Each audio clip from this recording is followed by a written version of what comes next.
karena sudah ada bentuk tim, sebuah tim seperti itu kondisinya jadi ya ya sudah santai gitu loh kayak misalnya guru. Nah itu kan, tapi kalau dari pembelajaran ilmu ini kan seharusnya ya ada sedikit push lah dari kepala sekolah untuk pembinaan kepada gurunya gitu. Nah itulah sebuah kendala sekarang khususnya di Kota Bogor nih Pak Dokter. Ya saya, tapi kalau ada juga ya sekolah yang dijadikan kepala sekolah penggerak. Nah guru penggerak itu mungkin semua sudah terkonsep, tapi secara keseluruhan saya bisa lihat itu belum sesuai dengan apa yang diharapkan.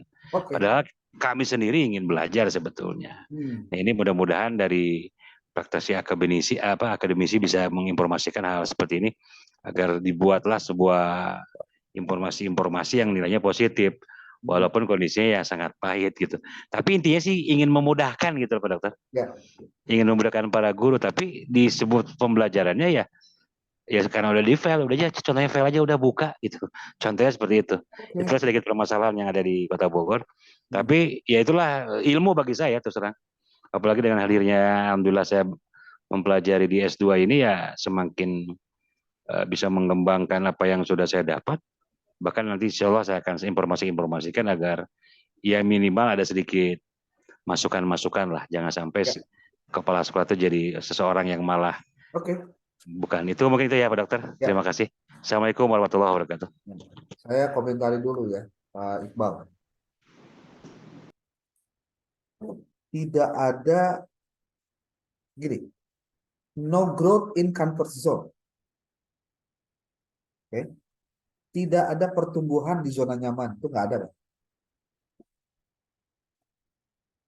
Pak Iqbal sudah 18 tahun jadi guru.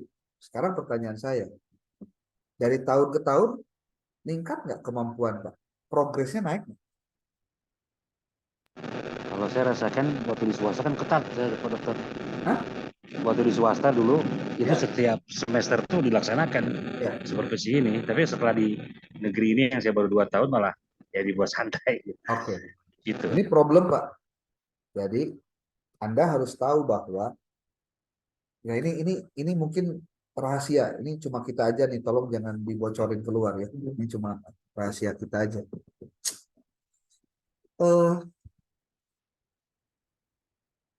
Apa ya? Sebetulnya semuanya tergantung pada diri kita sendiri. Kita itu diberikan kemampuan untuk mengindra, kemampuan berpikir.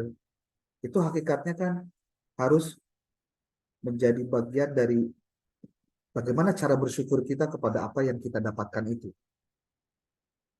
Ketika Pak Iqbal dulu jadi guru di swasta seperti itu, sekarang jadi PNS, ditempatkan di negeri, atau yang P3K juga sama, diberikan keleluasan oleh Allah rezeki dengan jadi status naik. Gitu. Pernahkah terpikir dalam benak kita bahwa itu adalah cara Allah agar kita itu menjadi orang yang terus dan terus bersyukur dengan meningkatkan kemampuan diri? Saya punya pengalaman yang pengalaman itu membuat saya selalu termotivasi untuk belajar dan berusaha untuk selalu meningkatkan kemampuan dan tidak pernah berhenti untuk belajar hal-hal baru yang belum pernah saya tahu. Tapi ada konsekuensi dari semua pilihan itu, Pak. Pilihannya adalah saya berada di zona tidak nyaman. Karena saya dipaksa untuk berpikir, saya dipaksa untuk berubah, saya kudu maca buku, saya kudu nyian RPP sorangan, saya kudu ngajar benar, dan seterusnya, dan seterusnya. Ketika jadi guru. Nah, kalau kesadarannya atau motivasinya tidak muncul dari diri sendiri, Pak, saya bisa pastikan Anda dapat kepala sekolah sesetreng apapun, dapat pengawas sekolah yang sekejam apapun, Andanya nggak bakalan berubah. Karena harusnya munculnya dari diri kita pribadi. Jadi kalau bahasa saya begini, Pak. Kepala sekolah atau pengawas ketika mensupervisi itu adalah melaksanakan tugas dia sebagai supervisor. Tugas kita sebagai guru Kalau Bapak Ibu jadi guru, berarti Anda harus laksanakan juga tugasnya dengan benar. Sehingga ketika terjadi klop antara apa yang kita kerjakan sebagai guru benar dengan yang dilakukan tugas pengawas dan kepala sekolah yang benar, maka di situ akan muncul kesepahaman, kesepadanan dalam memahami kualitas pembelajaran. Itu.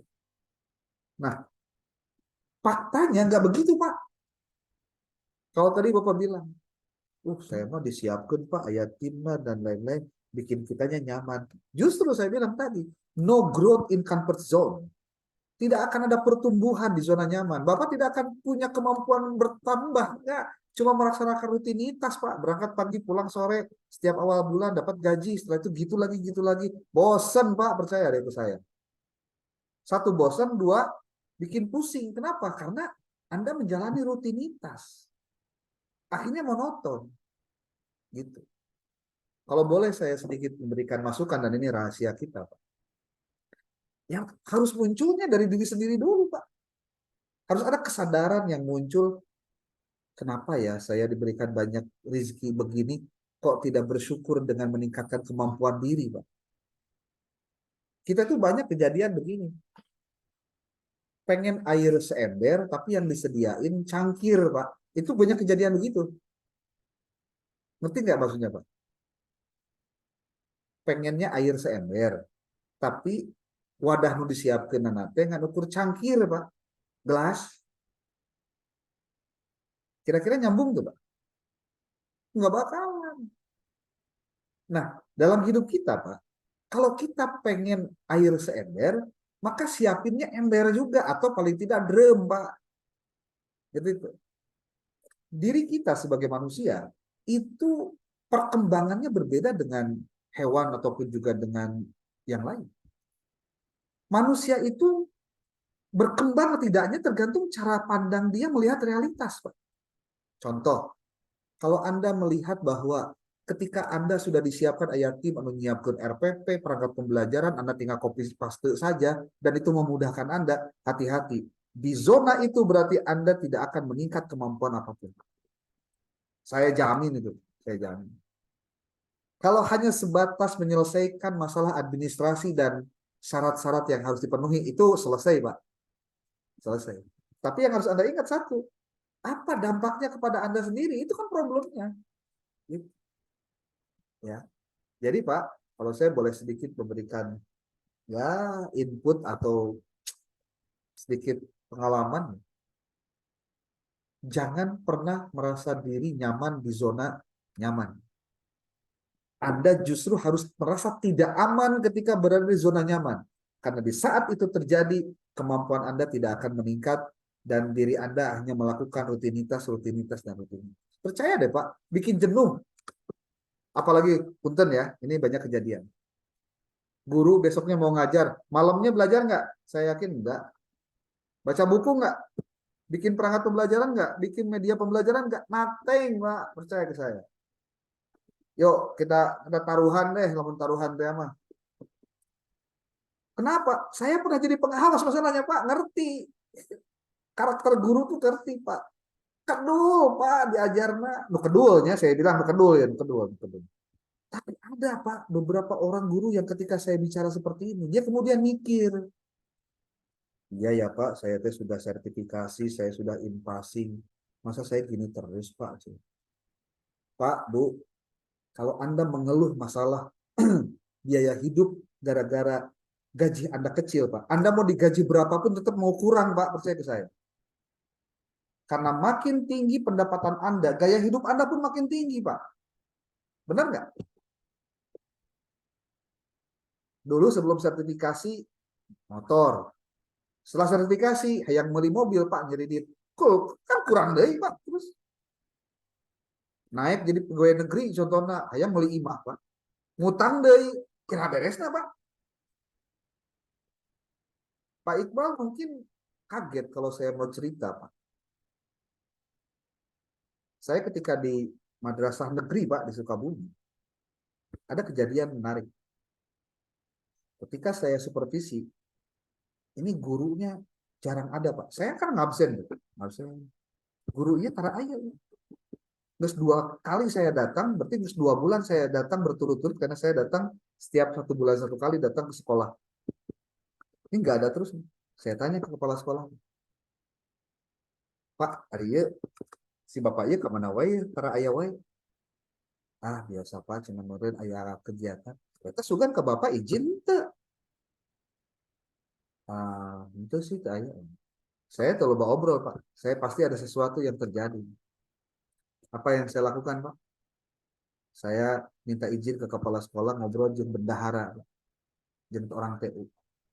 Cing pada KTU, abdi nyuhunkeun lah struk gajina yang ditinggalikeun sadayana. Apa yang terjadi Pak? Si guru tersebut ternyata setiap bulan dia hanya terima 200.000 Pak. Padahal pegawai negeri sudah sertifikasi, sudah impasing, golongan sudah 4A kaluhur Pak. Nyesa dina etana 200.000 Pak. Bayangkan. Jadi antara duit sertifikasi dengan gaji dia itu sudah habis Pak. Habis. Kenapa bisa disebut habis? Karena tersisa Pak. Di catatan ada hutang.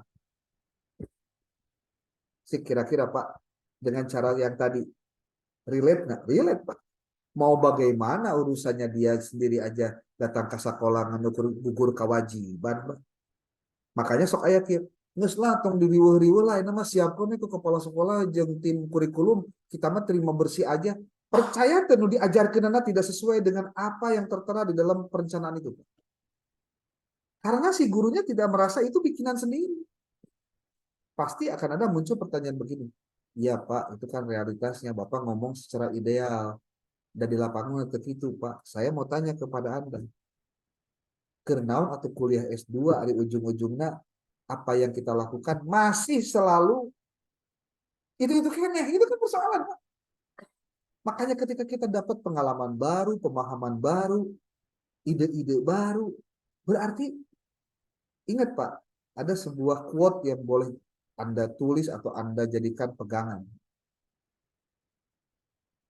Kalau Anda melakukan sesuatu yang belum pernah Anda lakukan, maka Anda akan mendapatkan hasil yang hasil itu belum pernah Anda dapatkan. Jadi kalau misalkan yang kita lakukan itu kene, ya hasil lagi itu kene. Coba lakukan sedikit perubahan, Pak. Hasilnya buat pasti beda, Pak. Pasti beda. Jadi buat saya, ini persoalannya ada di kepemimpinan si kepala sekolah. Dia mungkin melihat potensi guru itu sarua mah karena dua hese diajakan benerna. Jadi kumaha urang jieunkeun urang beres kabeh teu aya ngamodal oke, secara administrasi selesai. Tapi ingat Pak, kepemimpinan seperti itu tidak memberdayakan. Tidak membuat Andanya menjadi good performance, Pak. Hanya menjalani rutinitas saja. Oh, kalau saya dapat kepala sekolah gitu, saya protes, Pak. Ya, mungkin sayanya kudu jadi kepala sekolah lah, jadi ngerubah KB. Tapi ternyata nggak begitu juga. Ketika jadi kepala sekolah, manehna ke bawah arus juga gitu. Jadi kumaha tuh? Ini mah saya mah kembali Pak datang dari diri sendiri. Saya nggak bisa mengendalikan Pak Iqbal, benar nggak? Nggak bisa Pak. Pak Iqbal itu hanya bisa dikendalikan oleh diri sendiri. Saya hanya bisa mengendalikan diri saya. Tapi bagaimana saya bisa mempengaruhi orang lain? Berikan nilai-nilai yang mungkin akan menyentuh hati dia untuk dia berpikir. Mudah-mudahan omongan saya ya bukan dalam rangka menyinggung siapapun, tapi memang inilah kejadiannya, Pak. Betul, jelas. Jelas mungkin ya maksudnya, Pak. Jelas. Terima kasih Pak Dokter, terima kasih. Jadi gini, Pak.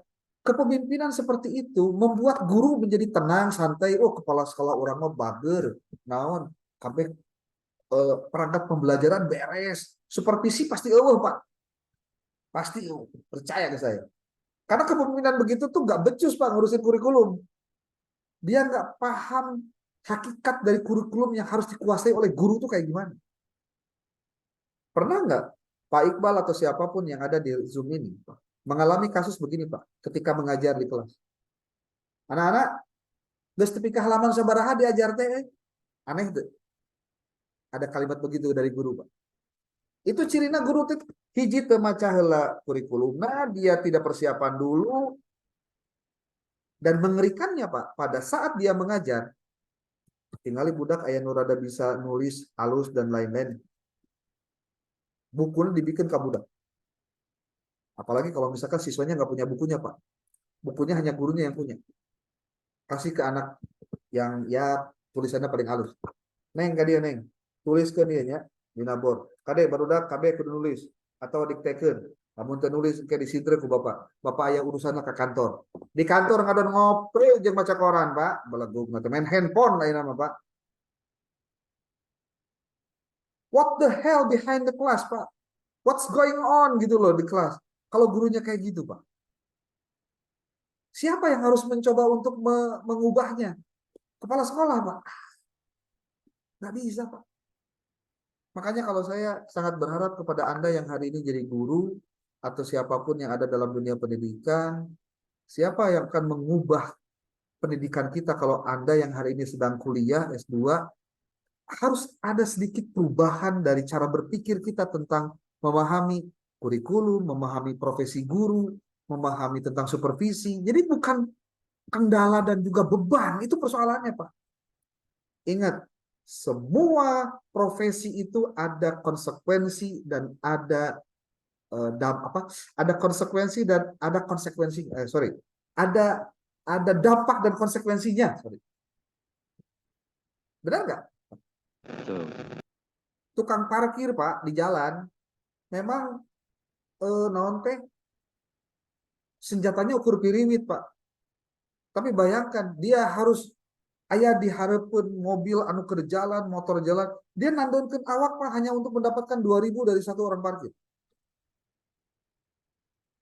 Ada orang makan teu kitu-kitu teuing Pak gawe teh ukur di kelas. Berarti kan orang teh kudu maca, da orang teh kudu berhadapan dengan manusia gitu Pak. Tapi kalau misalkan tadi yang Bapak sampaikan begitu, sekali lagi, saya sih menganggapnya ini adalah proses pembunuhan karakter guru untuk punya kemampuan dia menggali kurikulum dengan sebaik-baiknya. Bapak ingat, Pak Iqbal, guru itu kan punya 4 kompetensi yang harus dimiliki, Pak. Ada kompetensi kepribadian, ada kompetensi sosial, ada kompetensi pedagogik, ada kompetensi profesional. Ini pedagogik itu, Pak, itu kaitan dengan kemampuan guru dalam memahami kurikulum, memahami media, memahami metode pembelajaran, memahami cara mengajar. Namun ayeuna kurikulumna dijieun ku batur, kira-kira kumaha, Pak? Kan sudah tidak punya kompetensi begitu, Pak. Benar nggak? Coba bayangkan, Pak. Kalau guru sudah begitu, apa yang bisa diharapkan dari pendidikan kita, Pak? Itu mungkin pendapat saya, Pak, dari komentar yang tadi Pak Iqbal sampaikan. Mungkin ada yang lain yang ingin menyampaikan, monggo, Pak.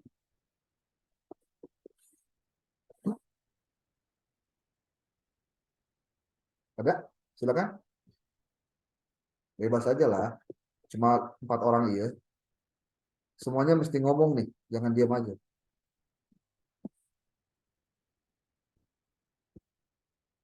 Ya, gimana?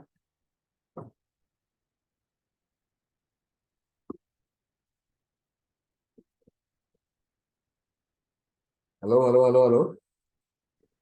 Ya, Pak Dokter. Ya, Ya, kasusnya tidak jauh beda lah seperti yang terjadi di Pak Iqbal. Tapi kayak kalau sampai disediakan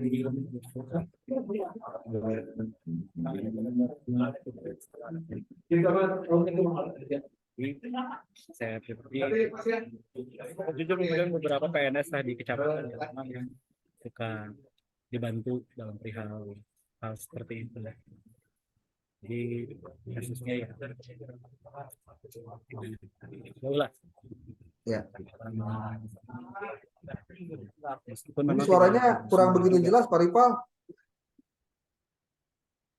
Kenapa itu? Ya Pak Dokter, ini saya pakai headset. Ah iya iya iya. Ya, mohon maaf. Tidak jauh berbeda dengan yang terjadi di Pak Iqbal, namun memang kalau sampai ada tim khusus seperti itu sih tidak ada juga. Tapi ya saya pribadi sebagai operator memang agak lumayan sering juga dari beberapa PNS di kecamatan yang order lah atau apa gitu dari hal administrasi atau perangkat pembelajaran. Kemudian supervisi juga dilaksanakan alhamdulillah. Saya secara rutin dan jadwal Solihin sering melakukan supervisi. Lebih seringnya lagi observasi sih, observasi hampir setiap pekan itu aja. Itu aja Pak Dokter. Oke. Pak Aris, mungkin Pak Aris silakan.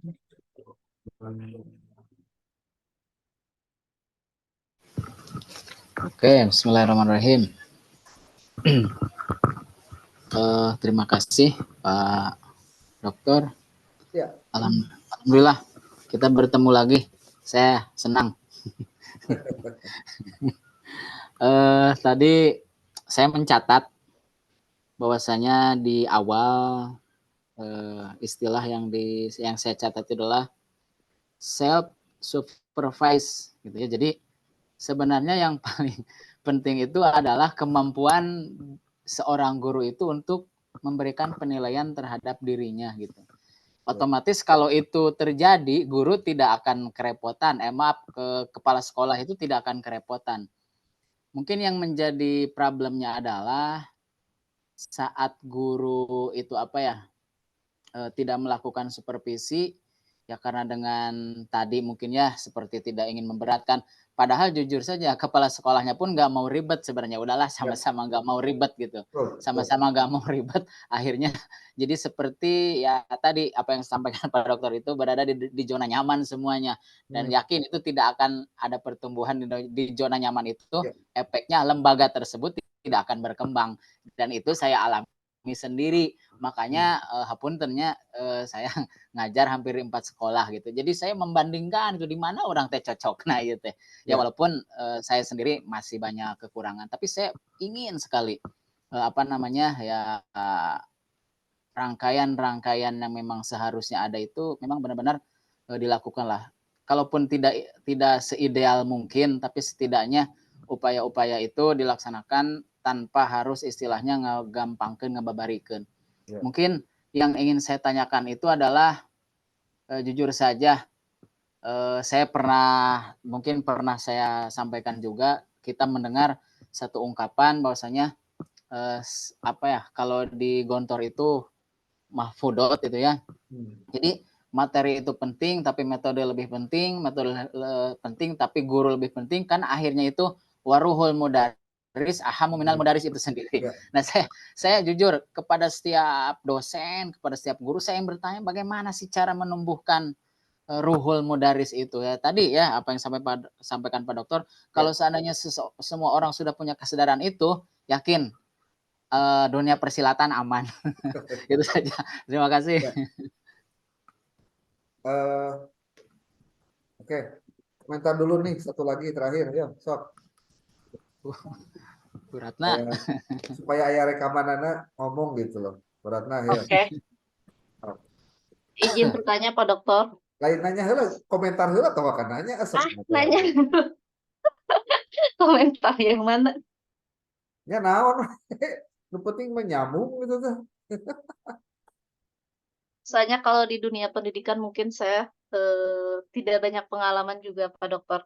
Oh ya, mengomentari dulu deh. Kalau misalnya tadi Pak Aris itu senang bertemu lagi dengan Pak Dokter, saya amat sangat senang sekali bertemu lagi dengan Pak Dokter. Bu Ratna emosional kayaknya nih. Bu Ratna emosional. Oke.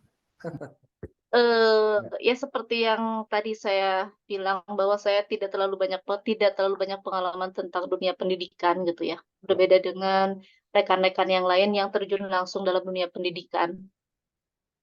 Jadi saya juga tidak bisa mengomentari banyak, malah mungkin akan bertanya Pak Dokter. Ya. Ya, mengenai supervisi ini. Nah, bagaimana supervisi pendidikan dapat mengatasi guru yang tidak bekerja sesuai profesinya? Dan apakah sanksi yang diberikan itu berupa teguran atau bahkan bisa berupa yang lain? Seperti apa, Pak Dokter? Mungkin begitu. Terima kasih. Oke, mohon. Pertama, saya ingin dulu masuk ke pertanyaan Pak Aris tadi tentang bagaimana menumbuhkan ruhul guru lah gitu ya, ruhul mudaris gitu. Saya sih nggak tahu ya apakah ini yang disebut dengan ruhul mudaris atau tidak. Tapi saya sih pengalaman begini Pak. Pertama, bahwa guru itu ada dua jenisnya Pak. Ada guru profesi, ada guru hakiki. Ada dosen hakiki, ada dosen profesi Pak. Kalau Anda menjadi guru profesi, berarti ya Anda jadikan profesi itu sebagai guru itu sebagai profesi dan akan berakhir pada usia 60 tahun atau pada saat Anda tidak di sekolah, Anda tidak menjadi guru. Jadi Anda tuh menjadi gurunya hanya pada saat di sekolah saja atau di madrasah. Itu guru profesi, Pak. Tapi kalau gurunya guru hakiki, itu dia memahami konsep menjadi guru itu dalam semua aspek kehidupannya. Dia menjadi contoh, dia juga mengajar tidak atau mendidik tidak hanya pada persoalan dia ada di sekolah dan lain-lain. Dan tidak dibatasi dengan usia ataupun juga masa pensiun dan seterusnya. Itu guru hakiki. Nah, kalau guru yang profesi, ya hanya sebatas tuntutan profesi saja. Berarti kalau misalkan dia tidak bikin RPP, dia merasa, aduh saya asal salah, ingin RPP. Tapi kalau dia guru hakiki, Pak, dia tahu bahwa ini adalah kebutuhan dia dan dia harus lakukan karena dia adalah guru, gitu, Pak. Nah, saya ingin mengatakan begini, Pak. Apakah profesi guru yang sekarang Anda pegang itu adalah memang pilihan dari hati nurani atau memang keterpaksaan karena tidak ada profesi lain? Termasuk ini untuk menjawab pertanyaan yang kedua.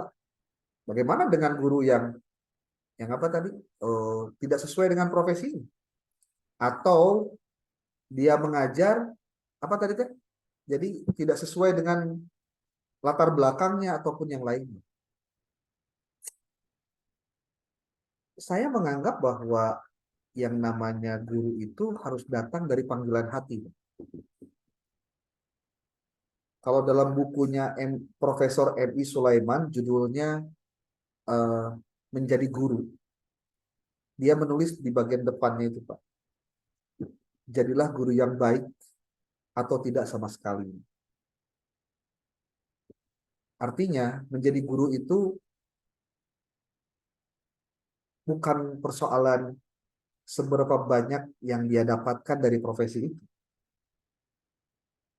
Kalau Anda melihat itu menjadi cara Anda melihat profesi guru, Anda akan selalu sakit hati, Pak, karena pemerintah kita belum bisa fokus pada bagaimana meningkatkan kesejahteraan guru.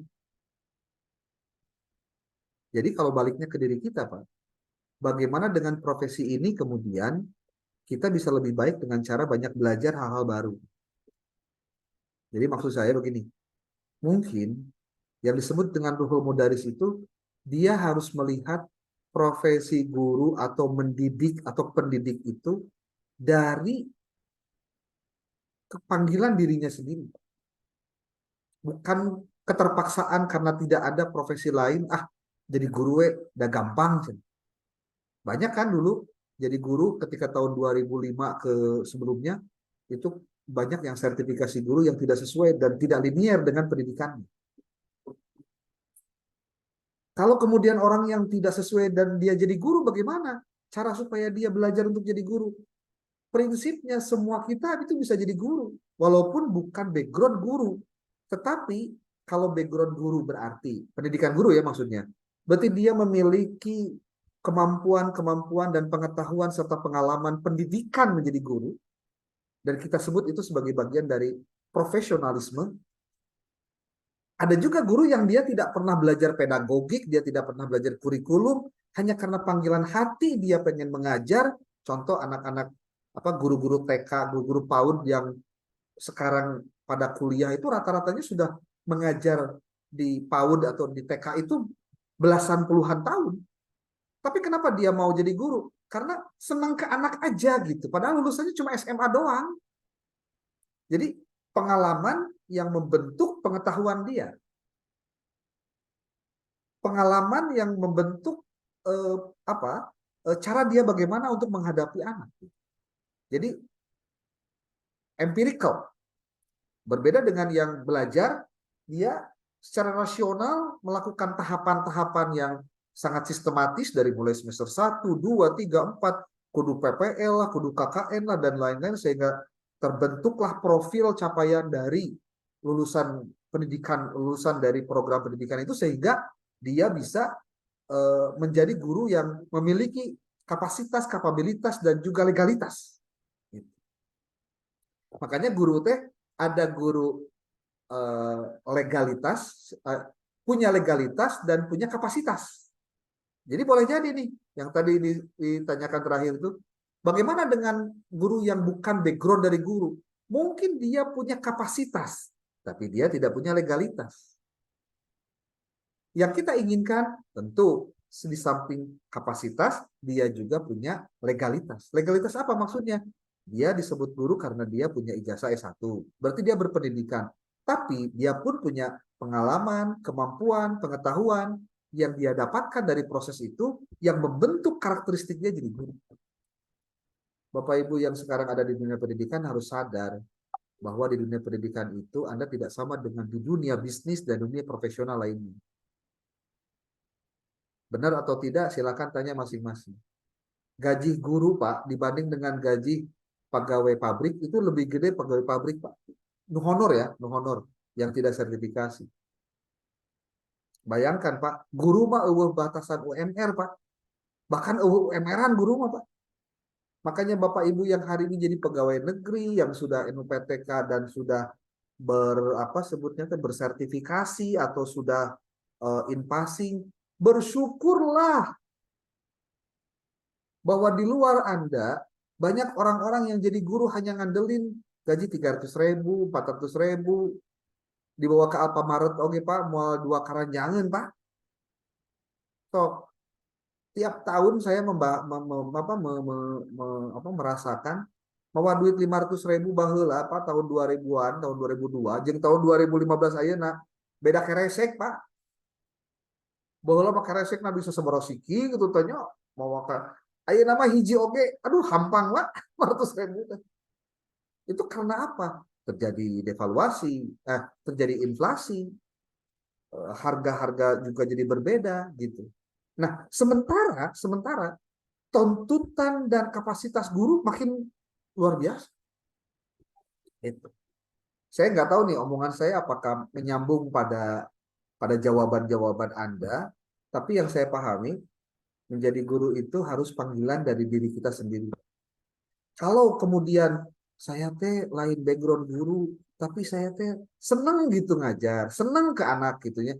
Itu sebetulnya sudah nilai plus yang harusnya dimiliki oleh orang yang punya legalitas tadi.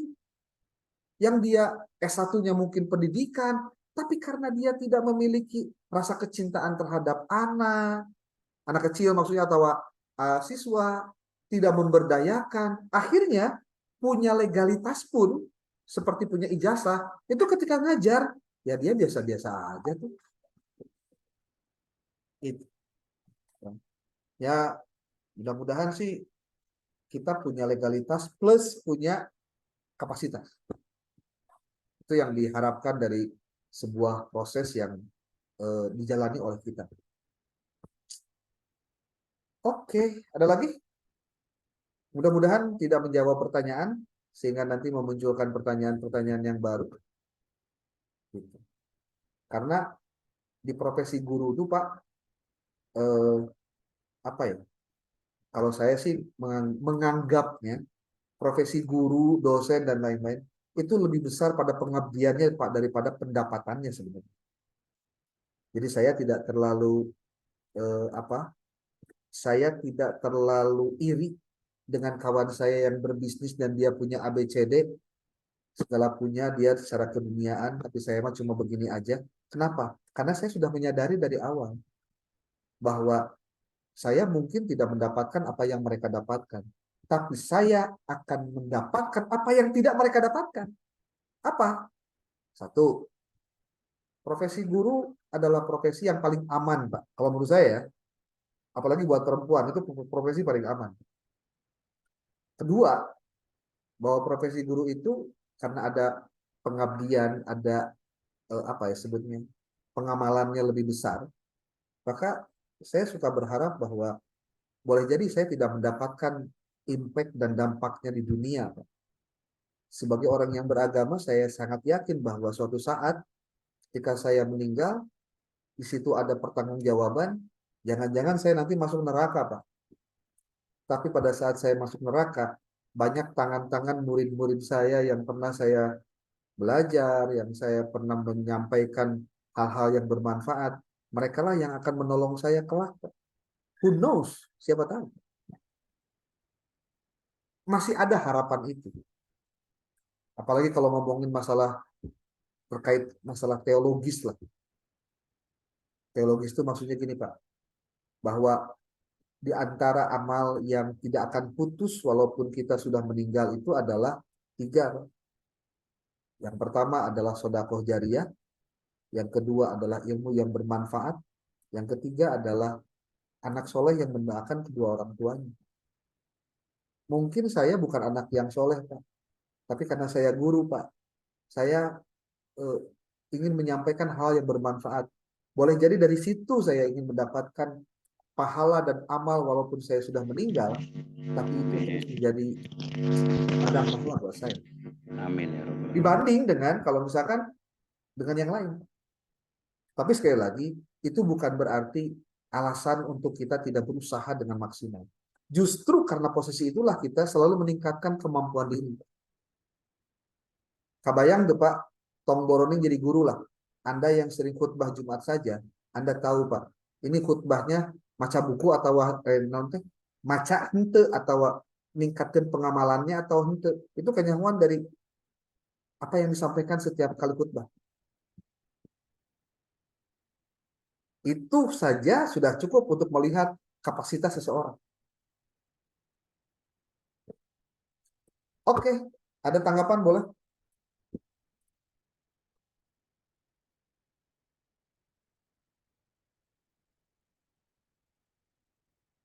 Bapak Ibu, ini kan ngobrolin masalah supervisi. Saya mau coba sedikit menyelesaikan dulu materinya. Oke. Kemana sebetulnya arah dari supervisi ini, Pak? Pertama adalah untuk pengembangan diri guru, Pak. Saya tadi ingin sedikit mengulas sebetulnya. Kenapa guru perlu pengembangan diri? Pasti ada pertanyaan, nah sih pengembangan diri teh? Asal liur. Pengembangan diri itu adalah cara kita untuk tetap bisa konsisten dalam pekerjaan, tapi tidak merasa jenuh dengan pekerjaan itu. Itu pengembangan diri, Pak. Pertama, pemetaan kompetensi. Kompetensi kita itu naik atau tidak? Termasuk bagaimana pengembangan kurikulum. Ketika mengajar, apakah Anda melakukan banyak inovasi enggak dalam pembelajaran? Yang saya khawatirkan adalah setiap guru mengajar setiap waktunya, dia hanya mempola mengajarnya sesuai dengan apa yang dia terima sebelumnya. Dia tidak pernah ikut workshop, dia tidak ikut webinar, dia tidak pernah nonton YouTube tentang peningkatan pembelajaran. Wah, kejauhan. Coaching. Coaching itu apa, Pak? Melatih. Nah, CISD apa coba? Bapak Ibu ada yang tahu?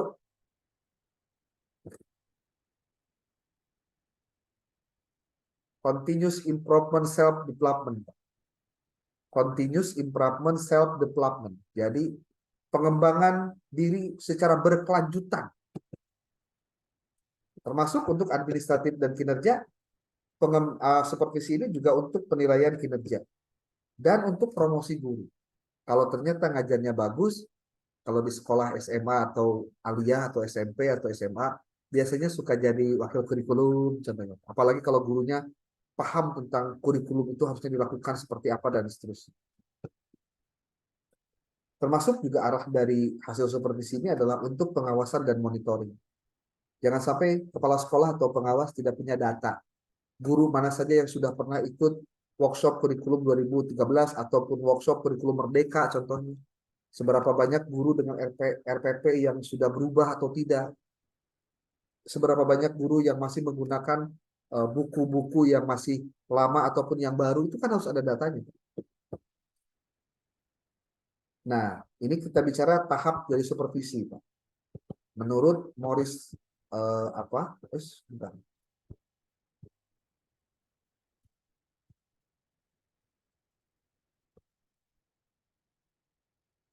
Menurut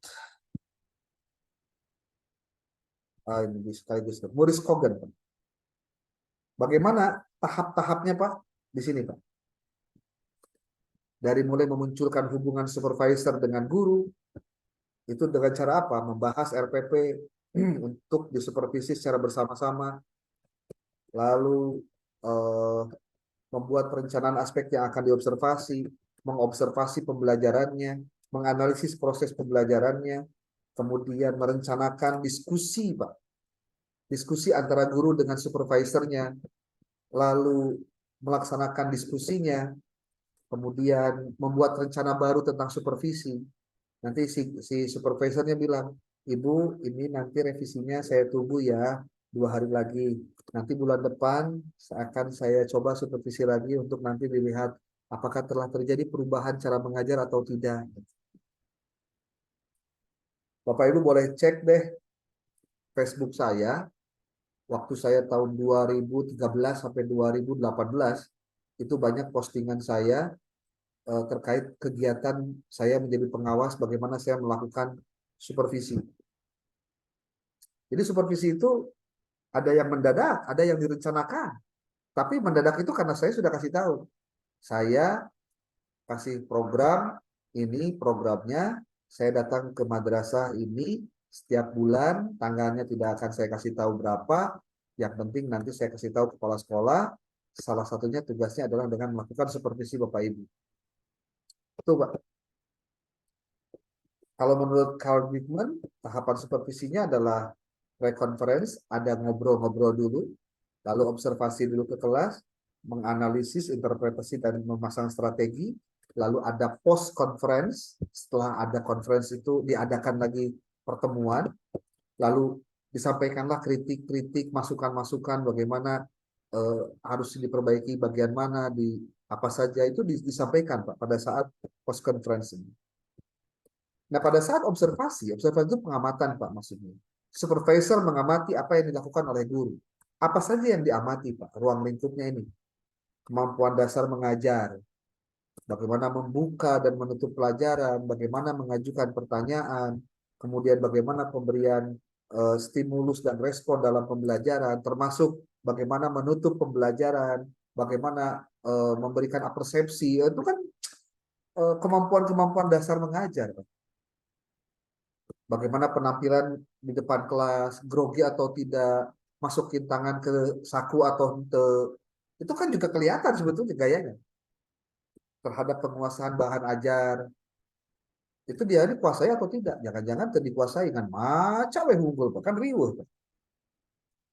Kemudian penggunaan media dan pembelajaran, penerapan checkpoint terhadap konsep penting. Checkpoint itu artinya kalau poinnya penting, diberi tanda. Kemudian ada penataan ruang dan area pembelajaran, interaksi pembelajaran, internalisasi SMART. SMART itu singkatan, Pak. SMART itu singkatan, ada spesifik, kemudian measurable, kemudian lagi apa? A-nya itu lupa tuh ya. Kemudian ada lagi timetable, kayaknya itu jadi internalisasi dari mulai perencanaan sampai akhir itu dikuasai oleh guru. Oke, saya pikir itu materi kita untuk pertemuan saat ini. Dan Bapak Ibu, pertemuan pertama kita membahas tentang konsep dasar supervisi pembelajaran. Nanti kita akan masuk pada supervisi akademik, Pak. Apa saja persoalan akademik yang harusnya dipelajari, dikuasai, dan saya mungkin nanti akan minta Anda untuk menyusun sebuah tulisan PowerPoint juga untuk disampaikan, hasil bacaan juga untuk dikutip, Dan nanti Anda yang mempresentasikan ke saya dan saya memberikan tanggapan terhadap presentasi Anda. Termasuk nanti saya akan buatkan instrumen untuk Anda melakukan riset-riset kecil untuk sebagai masukan agar Anda melakukan perubahan dalam proses belajar. Mungkin ada yang mau dikonfirmasi dulu, silakan.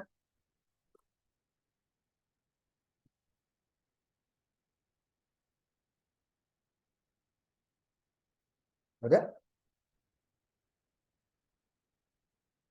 Nanti filenya saya kirim di grup lah kalau Anda mau ya. Nanti supaya ada buat bahan bacaan aja. Oke, saya pikir cukup dulu sekian. Mudah-mudahan Anda sehat walafiat. Teman-teman yang lain sama sekali ini cuma 4 orang yang hadir, sangat disayangkan ya. Mudah-mudahan mereka, saya akan coba ini masuk ke link YouTube saya. Nanti silakan yang tidak hadir untuk mempelajari apa yang kita pelajari saat ini. Demikian. Terima kasih Bapak Ibu. Assalamualaikum warahmatullahi wabarakatuh. Waalaikumsalam warahmatullahi wabarakatuh. Terima kasih Pak Dokter.